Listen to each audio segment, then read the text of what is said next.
आरोही, याद है ना, आज मेरी ननद यानी तुम्हारी सरोज बुआ जी आने वाली है।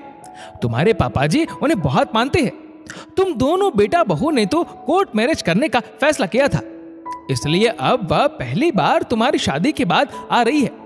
बुआ जी थोड़े सख्त स्वभाव की है, इसलिए बेटा थोड़ा ध्यान रखना और कामवाली बसंती के साथ जाकर मेहमानों वाला कमरा जरा साफ करवा देना।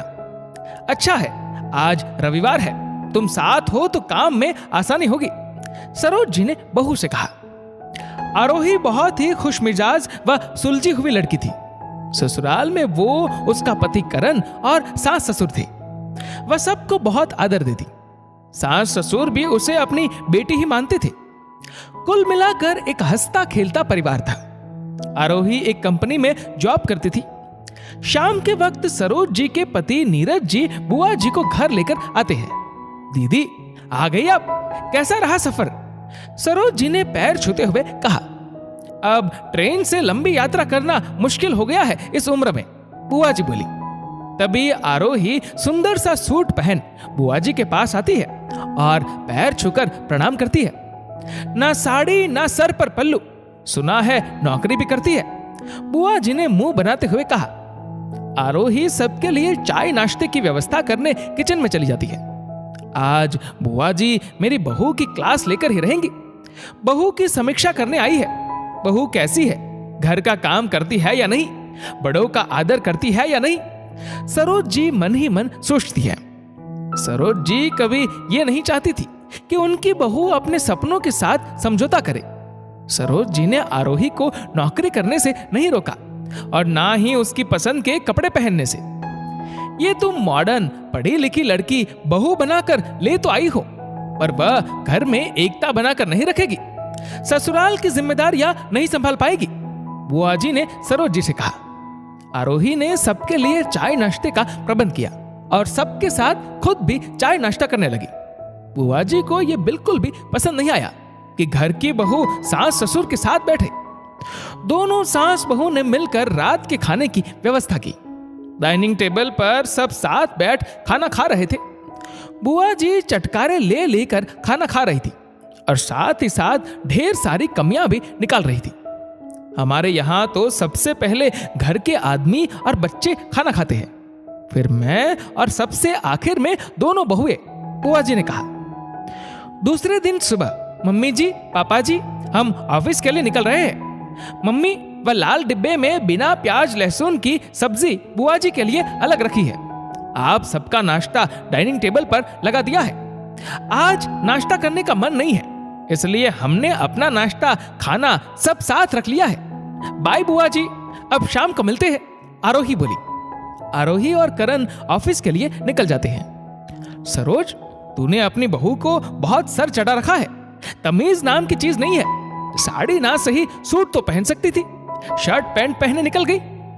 बाय पापा, बाय बुआ जी, ऐसा कोई बोलता है भला? सास के साथ मर्यादा में रहना चाहिए। ये क्या हर दम खी खी करती रहती है? मुझसे कुछ सीख। कैसे मैंने अपनी दोनों बहुओं को कस कर रखा है, बुआ जी गुस्से से बोली। अब सरोज जी चुप ना रह सकी।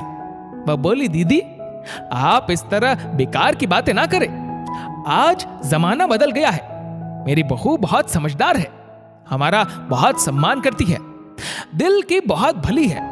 अब वह जमाना गया जब सास का काम केवल हुक्म चलाना या बहू के हर काम में कमी निकालना होता था।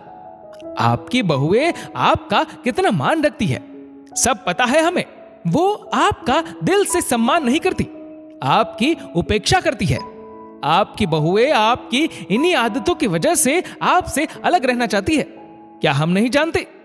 अपने घर के दूषित वातावरण के कारण आप साल में ज्यादा समय अपने भाई बहनों के यहां ही गुजारती है।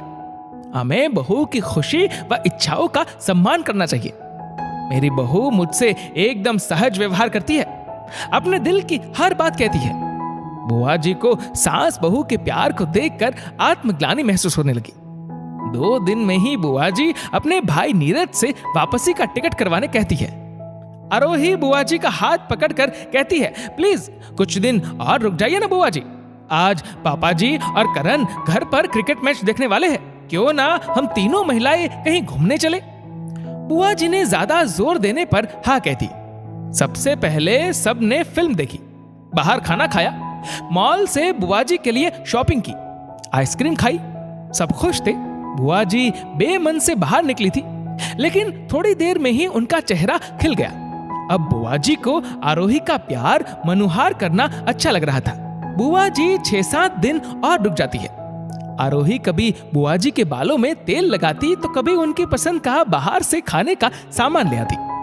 बुआ जी सरोज जी से कहती है, तुम सही कह रही थी, बहू नए जमाने की है। इसका मतलब यह नहीं कि वह हमारी इज्जत नहीं करती या बड़ों को प्यार नहीं देती। हमारे विचार, जीवन शैली भले अलग हो, लेकिन हमें एक दूसरे के साथ जुड़ने की कोशिश करनी चाहिए, दिल से जुड़ना चाहिए। पहनावा कोई मायने नहीं रखता, जो है वह स्वभाव ही होता है। बुआ जी ने जाते समय आरोही को ढेर सारा आशीर्वाद दिया और सरोज जी से वादा किया कि वह भी अपने बहुओं के साथ ऐसा खुशनुमा व्यवहार करेंगी। दोस्तों, इस वीडियो को लेकर आपकी क्या राय है नीचे कमेंट करके जरूर बताएगा। और अगर आपको वीडियो अच्छा लगा हो तो इस वीडियो को लाइक करेगा, शेयर करेगा ज्यादा से ज्यादा लोगों तक। और ऐसे ही और भी इंस्पिरेशनल वीडियोस के लिए सब्सक्राइब करें हमारे यूट्यूब चैनल को और फेसबुक पर फॉलो करें हमारे पेज को। धन्यवाद।